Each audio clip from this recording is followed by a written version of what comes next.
Many African American women develop the salt-sensitive form of hypertension. Approximately 40% of African Americans have hypertension, the highest rate of any racial or ethnic group in the United States. But there is little data about what makes them more susceptible to this condition.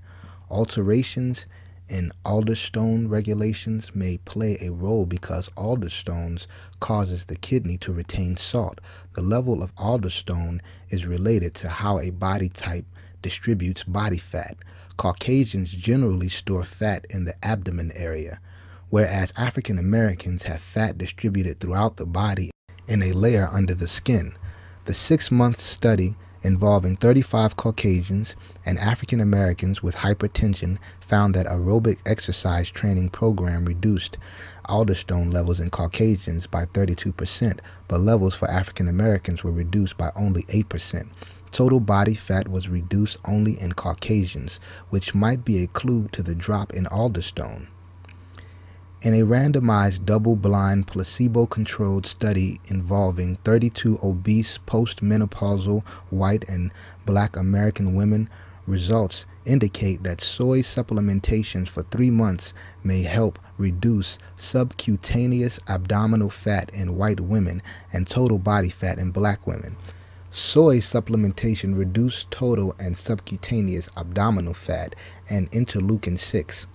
It reduced abdominal fat in obese postmenopausal women. Caucasians primarily lost subcutaneous and total abdominal fat, and African Americans primarily lost total body fat. Centers for Disease Control and Prevention researchers follow the diets and medical records of more than 12,000 adults for an average of about 15 years. Those who had the highest sodium intake and lowest potassium intake had the highest risk of dying from cardiovascular event or illness.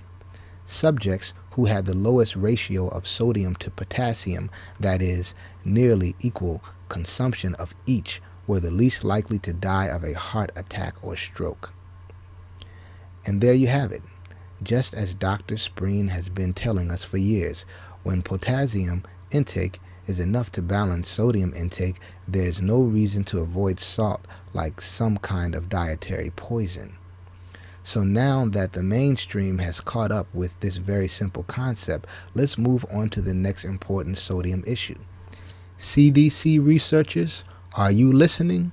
Please conduct a study to reveal just how thoroughly damaging it can be for elderly patients to cut their sodium intake as low as it will go.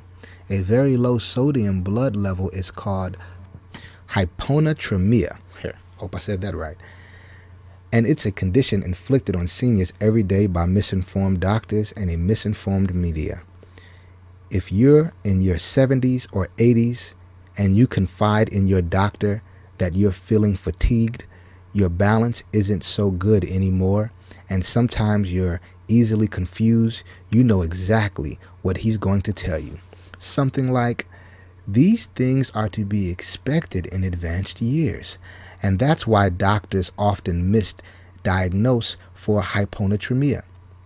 Several years ago, German researchers showed that a surprising number of seniors suffered from hyponatremia. The study reported that a large majority of the elderly subjected said that salt use causes high blood pressure.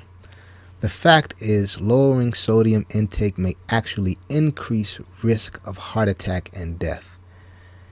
In 3 different trials that tested low sodium diets on patients with kidney disease and heart failure, results linked the special diets to higher risk of hospitalization, cardiovascular events, and death. Yeah, that wasn't supposed to happen. According to Dr. David McCarran, a nutritionist and University of California professor, there is currently no reliable evidence that backs up the accepted recommendation to reduce sodium intake for heart health. Dr. McCarran says the recommendation is based only on opinion and the demonization of salt by health authorities. African American women can take a great deal away from this research, even though it is not specifically targeted toward them as a group. Specifically, fight back aldosterone. Take potassium in equal amounts to sodium intake, Limit foods high in fat, as fat seems to be the driving force in promoting hypertension. Supplement with soy to lower total body fat. Exercise regularly to engage a healthy metabolism and promote healthy blood flow. See a doctor regularly for checkups.